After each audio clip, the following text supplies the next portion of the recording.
ఆషాఢం వచ్చేసింది. గోరింటాకు పెట్టుకున్నారా? గోరింటాకు రుబ్బుకునేటప్పుడు పుల్లలన్నీ కూడా తీసేసుకుని శుభ్రం చేసుకున్న తర్వాత ఇందులోకి కొంచెం టీ పొడి వేసుకుని మెత్తగా రుబ్బుకోండి.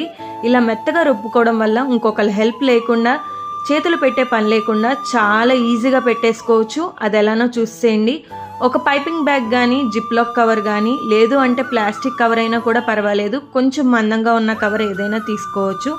ఇవి తీసుకొని ఇందులోకి చక్కగా మనం ప్రిపేర్ చేసుకున్న గోరింటాకు ముద్దంతా కూడా వేసేసుకోవాలి. ఇలా వేసేసుకుని చక్కగా మీకు నచ్చిన సైజ్ కట్ చేసుకోండి. డిజైన్ అయితే చాలా ఈవెన్గా వస్తుంది. మెహందీ కోన్స్తో పెట్టుకున్న దానికన్నా కూడా ఎక్కువ రోజులు అయితే ఉంటుంది. చాలా మంచిగా పెట్టుకోవచ్చు డిజైన్స్ అన్నీ కూడా. నేను ఇక్కడైతే ఒక డిజైన్ పెడుతున్నాను, చూడండి ఎంత ఈజీగా పెట్టేసుకుంటున్నానో. ఇలా వేరే వాళ్ళ హెల్ప్ లేకుండా వేళ్ళకు కూడా చాలా బాగా పెట్టుకోవచ్చు. వేళ్ళకు కానీ కాళ్ళకు కానీ చాలా ఈజీగా అయిపోతుంది. ఈ ఆషాఢంలో గోరింటాకు పెట్టుకోవడం వల్ల చాలా హెల్త్ బెనిఫిట్స్ అయితే ఉన్నాయి.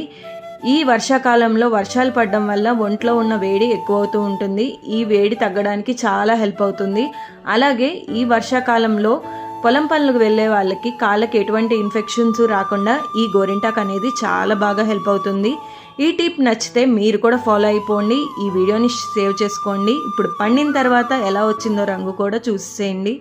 చూస్తున్నారు కదా, వెంటనే కడుక్కున్న తర్వాత మంచి రంగు అయితే వచ్చింది. ఈ వీడియో నచ్చితే లైక్ చేయండి, షేర్ చేయండి, కామెంట్ చేయండి, సబ్స్క్రైబ్